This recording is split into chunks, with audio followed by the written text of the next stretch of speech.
रुकिए, एक मिनट रुकिए साथियों। आज जो मैं कहने आया हूं वो सिर्फ एक खबर नहीं है, ये संघर्ष की आग है, बदलाव की शुरुआत है। कलम और संघर्ष की ताकत अब हर हाथ में होगी। आज मुजफ्फरनगर की धरती पर इतिहास रचा गया। भीम आर्मी, भारत एकता मिशन और आजाद समाज पार्टी कांशीराम के नेतृत्व में एक विशाल सदस्यता अभियान का आयोजन हुआ। इस अभियान में हजारों युवाओं, बुजुर्गों और जागरूक नागरिकों ने बढ़ चढ़कर हिस्सा लिया और सामाजिक न्याय की इस लड़ाई में अपना योगदान दिया। लेकिन साथियों, ये सिर्फ सदस्यता नहीं है, ये आवाज उठाने का संकल्प है, ये हक और सम्मान की लड़ाई है, ये 2027 के बदलाव की नींव है।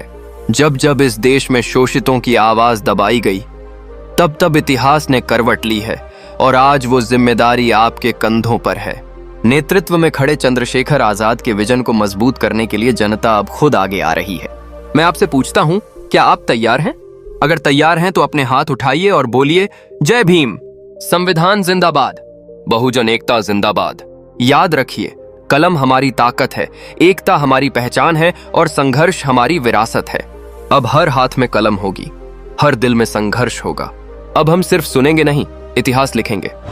सम्मानित साथियों, मैं जय भीम के साथ आपको सलाम पेश करता हूं, लेकिन आपसे जवाब भी चाहता हूं कि उन ताकतों के कानों में आवाज चली जाए कि जिन लोगों को वो कमजोर समझ रहे हैं, वो लोग इस देश की हुकूमत करने वाले लोग हैं।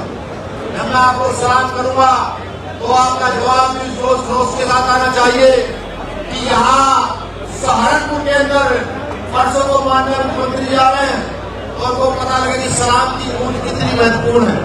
अस्सलाम वालेकुम, अस्सलाम वालेकुम। ये गूंज मैंने इसलिए दी है, इधर बड़े बड़े मंचों से आरएसएस और बीजेपी के लोग बड़े बड़े कहते हैं इस देश के लिए मुसलमानों ने किया क्या है, तो उनके कानों में ये आवाज चली जाए कि जब तुम्हारे बाप दादा यहाँ माफिया मांग रहे थे तो हमारे उनके यहाँ पे सिर कटवाकर देश का आजादी के लिए लड़ रहे थे। अब समय आ चुका है, जिस शब्द का प्रयोग मैं करने जा रहा हूं मुझे नहीं करना चाहिए, लेकिन सच कहना बुरा नहीं है। आज समय आ चुका है कि पीटे पीटे लोगों को एक साथ खड़े हो जाना है। वो पीटे पीटे लोग कौन? जो इस देश में ठेली लगाते हैं, जो मजदूरी करते हैं, जो यहाँ टाइम लगाते हैं, जो रिक्शा चलाते हैं, वो मजदूर वर्ग, वो किसान वर्ग, जिसकी आज कोई सुनने वाला नहीं है, जो आज बेरोजगारी के कारण, जो आज गरीबी के कारण लगातार हत्या कर रहा है।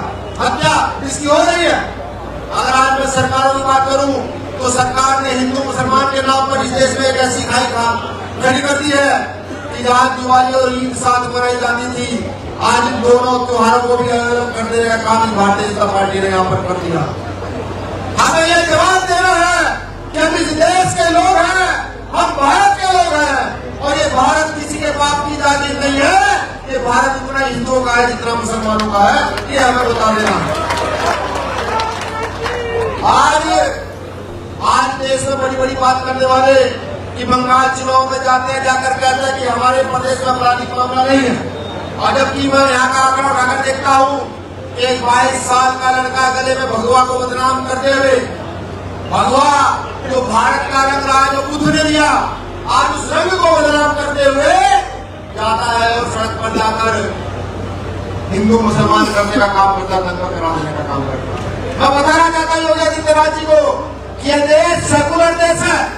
इस देश की में बाबा साहब ने संविधान दिया और संविधान में आर्टिकल 25 दिया, 26 दिया, जहाँ प्रत्येक धर्म को अपनी धार्मिक स्वतंत्रता है। आर्टिकल 15 दिया, 16 दिया, जहाँ समानता का अधिकार है। अगर कोई हमें ये कहता है कि हम गलत है तो हम उसके खिलाफ पुरजोर होकर एक साथ खड़े होकर विरोध प्रदर्शन कर सकते हैं। सम्मानित साथियों, आज तक हम टूटे रहे, इसलिए वो लोग हमें लूटते रहे। आज जैसे मेरी मुट्ठी बंद हो रही है, जैसे मेरे भाई चंद्रशेखर आजाद जी के पीछे आप सब लोग बड़े लापत होकर चल पड़े हैं, ऐसे ऐसे सरकारों के दिमाग खराब है। वो सरकारें चाहती है कि चंद्रशेखर जल्द से जल्द यहाँ आए या जेल चले जाए, क्योंकि वो जानते हैं कि जितना न्याय सरकार हमारे ऊपर कर रही है, अगर चंद्रशेखर गद्दी पर आकर बैठा तो ऐसे लोगों को मुंह तोड़ जवाब जरूर दिया जाएगा जो गरीब गुर्बे पर अत्याचार करने का काम कर रहे हैं। मैं आपको बता दूं कि अगर यहाँ नौकरियों की बात बोलूं तो भारतीय जनता पार्टी मुंह से तो कहती है नौकरियों की बात आती है तो हमारे हक अधिकार छीन लेती है। अभी आपने देखा होगा कि संसद में उन्होंने महिला बिल पास करने का ढोंग रचा। ढोंग रचने के बाद अपने आप इस बिल को पास नहीं होने दिया, पूरी रणनीति, पूरा खेल तैयार किया। बंगाल के चुनाव के लिए, तमिलनाडु के चुनाव के लिए, केरला के चुनाव के लिए हमें इससे बचकर चलना है, उससे आगे होकर चलना है। हमें उन्हें यह बताना है इस देश में आबादी हमारी सबसे ज्यादा है, आबादी सबसे ज्यादा है, और पुरुषों महापुरुषों ने कहा है कि जिसकी जितनी संख्या हमारी उसकी इतनी हिस्सेदारी। अगर इस देश का दलित पिछड़ा मुसलमान इकट्ठा होकर खड़ा हो जाए तो मैं ये कहता हूँ कि भारतीय जनता पार्टी के लोग, आरएसएस के लोग विधायक एमपी बनना तो छोड़िए, ये प्रधान और पीडीसी तक गांव में न बन पाए अगर हम सब लोग बंद मुट्ठियों में इकट्ठा होकर खड़े हो जाए। इनको बताने का समय आ गया है कि हम सावरकर की औलाद नहीं है, हम अशफाकुल्लाह खां की औलाद है, हम वीर अब्दुल हमीद की औलाद है, हम शहीद आजम भगत सिंह की औलाद है, हम यहाँ चौधरी चरण सिंह साहब को मानने वाले लोग हैं। अब ये बता देने का इनको समय आ गया है, उनको भी जवाब देने का समय आ गया है। जो लगातार हमारा वोट लेकर दल बदल लेते हैं, जब हमारी रक्षा सुरक्षा की बात आती है तो हमसे मुंह मोड़ लेते हैं, उनको भी बता देने का समय आ गया है कि नहीं, अब जो हमारे मरने जीने में खड़ा नहीं होगा, जो हमारे साथ नहीं रहेगा, ना उसको वोट करेंगे ना उसको सपोर्ट करेंगे, बता देने का समय आ गया। मैं आपको अमीर आलम साहब का एक और वाक्य सुनाऊं। जब इन्होंने पार्टी ज्वाइन की तो क्योंकि राजनीतिक परिवार है, बड़े सोच समझकर पार्टी ज्वाइन की। जब पार्टी ज्वाइन की मैं भी यहाँ आया था कार्यक्रम में, बड़ी सोच समझकर पार्टी ज्वाइन की होगी। और मेरा ये मामला है, जो पुराने राजनीतिक लोग हैं वो 10-20 साल का नहीं सोचते, वो अगले 50 साल का सोचकर चलते हैं कि अगले 50 साल की राजनीति कहां गठित होने वाली है। तो जब अमीर आलम साहब ने पार्टी ज्वाइन की तो जरूर सोचा होगा कि कल चंद्रशेखर आजाद समाज पार्टी इस देश में मजबूत होगी और मेरा भी फट जब ऐसे लोगों के साथ खड़ा हो जाऊं तो लड़ने का काम कर रहे हैं, जो करने का काम नहीं कर रहे। ये अमीर आलम साहब ने सोचा हुआ। तो मैं बार बार शुक्रिया अदा करता हूँ, धन्यवाद अदा करता हूँ जिन्होंने वो राजनीतिक दलों को छोड़ करके, जहाँ शादी का बहुत कुछ सुधार भी हो सकता था, उनको छोड़ करके यहाँ भीमान में आजाद समाज पार्टी से जुड़ने का काम किया। तो बार बार आपको शुरू और सलाम भी करता हूँ कि आपने बहुत अच्छा काम करने का काम किया। मैं कहता हूँ अपने मुस्लिम साथियों से भी कि अगर कोई मुझसे कहे कि मैं किसी को कुछ दे दूंगा तो शायद नहीं दे पाऊंगा, मेरी टीम शायद ना दे पाए, लेकिन हाँ एक वादा मैं आपसे करता हूँ कि हम जितने साथी हैं तमाम, अमीर आलम साहब को भी जोड़कर जितने साथी हैं, आपकी सुरक्षा की गारंटी देते हैं कि अगर उंगली आपकी तरफ उठेगी तो वो उंगली नहीं रहेगी। ये जिम्मेदारी मैं शासन के सामने ले सकता हूँ। भाई चंद्रशेखर आजाद ने भी जब से सांसद बने हैं, सड़कों की लड़ाई के साथ साथ संसद में आपकी आवाजों को बुलंद करने का काम किया है। हमेशा वो आवाज जो कोई उठा नहीं रहा था, उस आवाज को आगे बढ़ाने का काम किया। अब आपकी जिम्मेदारी बनती है, ये तय आपको करना है कि आपको कहाँ जाना है। आपको अमीर आलम साहब का कंधा मजबूत करते हुए भाई चंद्रशेखर आजाद को मजबूत करना है, या उन ढोंगियों के पीछे पड़े रहना है जो ढोंगी हर बार आपको लूट करके चले जाते हैं। इसलिए आपको करना है, ये समझना होगा। मैं बारिश की बात अगर करूं, ये बारिश अगर मैं खुशी में लूं तो कुदरत भी ये सोच रहे हो कि कुछ अच्छा होने जा रहा है। आज हजारों की संख्या में सोच पार्टी के लोग, और अगर मैं दुख की बात करूं तो कुदरत भी रो रही होगी कि जिन्होंने इस देश में माफिया मांगी, अंग्रेजों की गुलामी हुई, आज इस देश में उन लोगों का राज है, कुदरत से देखकर रो भी रही। अब हमारी जिम्मेदारी बनती है, क्योंकि जहां जिस क्षेत्र में रहते न आते हैं, मेरे बखूबी याद है जब मैं दारुल में बैठा तो उन्होंने मुझे बताया कि जब आजादी की लड़ाई चल रही थी और अंग्रेजों को पूरा कोट बना था, लगातार घरों से निकाल कर फांसी दी जा रही थी, तो सहारनपुर से लेकर मेरठ तक, मेरठ से लेकर रामपुर तक यहाँ पर मुसलमान उलेमाओं के सर काट काट करके अंग्रेजों ने पेड़ों पर लटकाए थे, लेकिन एक भी मुसलमान ने कोई पलटने का काम नहीं किया, छोड़ने का काम नहीं। ये बात याद कराने का समय आ चुका है, ये बात बताने का समय आ चुका है, अब करने का समय नहीं है। कुरान भी ये कहती है कि अगर आप जुल्म करने वाले के सामने झुक जाते हो तो तुम्हें कुरान मानने का अधिकार नहीं। जुल्म करने वाले सामने डटकर खड़े हो, अगर मौत भी सच है तो मौत को लड़ते लड़ते गले लगाना ही बीमार मेरा समाज पार्टी का खिलाफ के लोगों का काम है। तो मैं यही आपसे कहता हूँ कि डंडा बंद करो, आगे खड़े हो।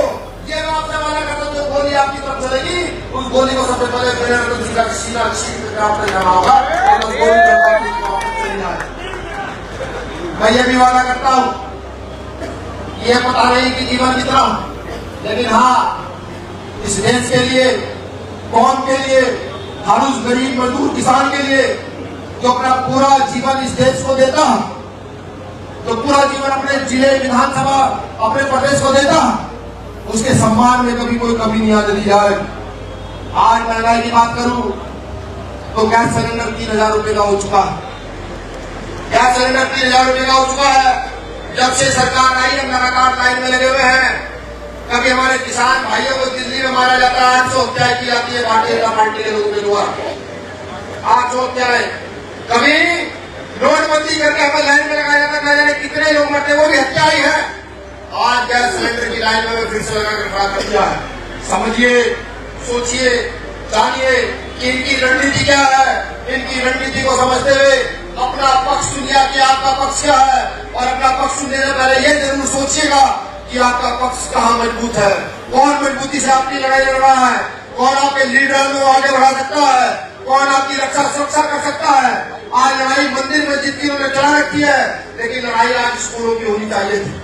आज तालीम की लड़ाई होनी चाहिए थी, तालीम की लड़ाई नहीं रही। हमारा पड़ोसी देश नेपाल, जहाँ के बहुत सारे लोग भारत में काम करते हैं, भारत में आकर काम करते हैं, वो उस लड़के वहां आंदोलन करते हैं, आंदोलन करके पूरे देश की व्यवस्था बदल देते हैं, और सबसे पहला बैठकर काम ये करते हैं कि वहां की शिक्षा फ्री कर देते हैं, तालीम फ्री कर देते हैं। इन सबके लिए तालीम विदेशी होगी।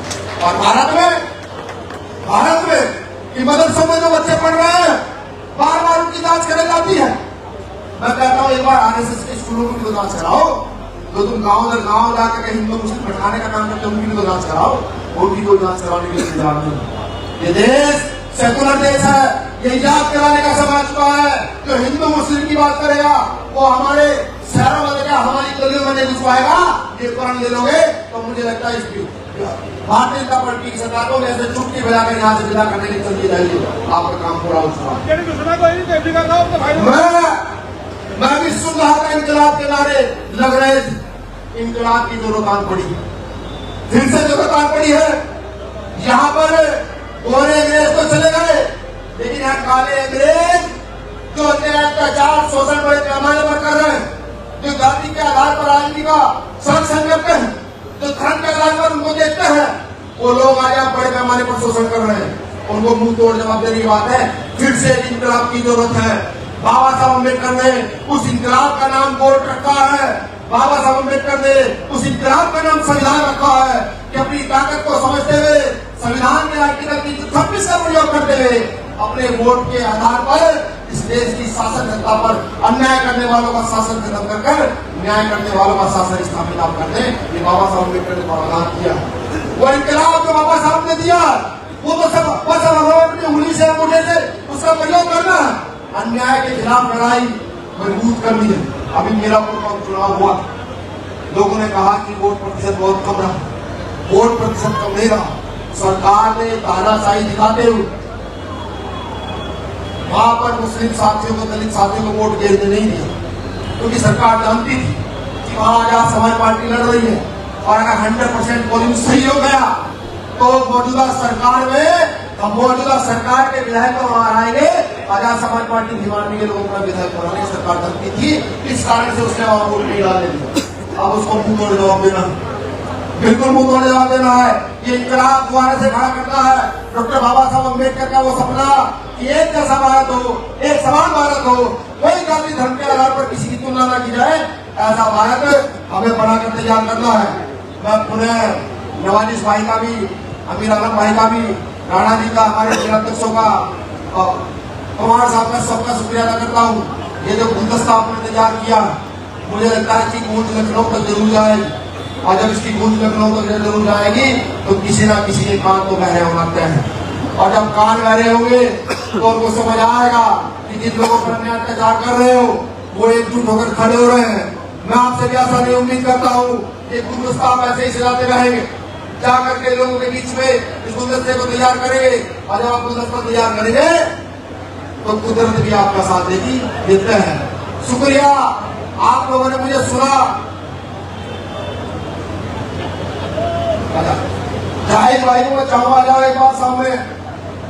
जाहिद भाई, ये वो साथी जो मेरा मुझे चुनाव लड़े थे, उपचुनाव यहाँ इनके खिलाफ भारतीय जनता पार्टी ने कब का षडयंत्र किया, लेकिन षडयंत्र हुआ, कोई दिक्कत नहीं है। आप भी सब लोग साथ में बड़ी मजबूत आगे बढ़ेंगे। शुक्रिया, आप सब लोगों ने मुझे चुना।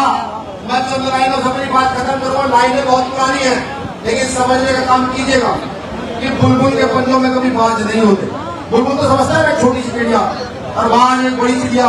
इस देश में बाज हम हैं, SC ST माइनॉरिटी के लोग बाज हैं कि बुलबुल के पंजों में कभी बाज नहीं होते, बुज़दिलों के हाथों में कभी राज नहीं होते। बुलबुल के पंजों में कभी बाज नहीं होते, बुज़दिलों के हाथों में कभी राज नहीं होते। जिस कौम को पड़ती है सर झुका के चल नहीं आता, तो उस कौम के सरों पर कभी ताज नहीं होते, कभी ताज नहीं होते, कभी ताज नहीं होते। शुक्रिया। जय हिंद, जय भारत, जय संविधान।